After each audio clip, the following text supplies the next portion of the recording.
Okay, so it is the 14th of January. It's 3:53 a.m. right now, and I have officially done the live chat feature itself.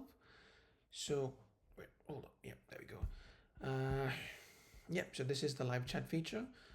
Now what I have here is two different accounts. Obviously, I've hidden the email ID for privacy purposes, but we have two different accounts, and one of them is subscribed to multiple subs, while the other one is just to software engineering process and tools. Now, obviously, the way live chat is supposed to work is that if you were to send a message, let's say, uh, hi there, Buzz, and if I click enter, the message pops and it should come up across all the clients. Now, the way this works, I'll explain you the logic itself, is that Supabase has this interesting feature where they allow you to subscribe to different databases and get updates based on very specific events. They call it Supabase real time. For example, the entire live chat messages are stored inside one single Postgres database. And what I've created here is a channel that monitors for any insert events on this specific table. And every time an insert event occurs, all the clients who are subscribed to that specific channel get sent a copy of the entire data. Now, by doing this, every time someone says something in the live chat, all the clients who are actively subscribed to that channel get a copy of the data so that they get instant update. Because of this, obviously, you don't have to refresh, reload. You don't have to wait for, um, you know, or do any sort of action for it to automatically update.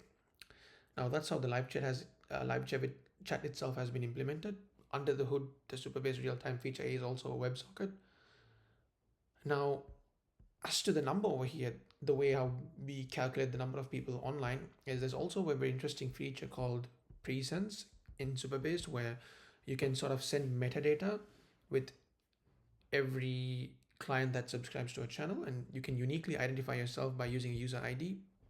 Now, the reason why we use this metadata is that every client who subscribes to this channel sends their user ID, and every other client who's also subscribed to the channel can see every user ID who's active in that channel right now.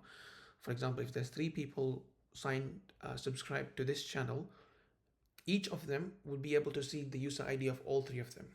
Now, the user ID itself is not very sensitive, but it gives you an advantage where, let's say, one person were to create multiple tabs, it would still show as one user instead of, let's say 2 or 3 tabs creating 2 or 3 users. And since this data itself is passed on to every client, what I'm simply doing is finding out the length of it. And with a simple bit of JavaScript, we can create this nice green icon that says how many people online. For example, if I were to, let's say, leave this channel right now, you can see it dropped to 1 and it became red. And once again, all of this, I don't have to refresh because the database itself will send the data copy to all the clients who are subscribed. And that's pretty much it for the live chat. So the Reddit style post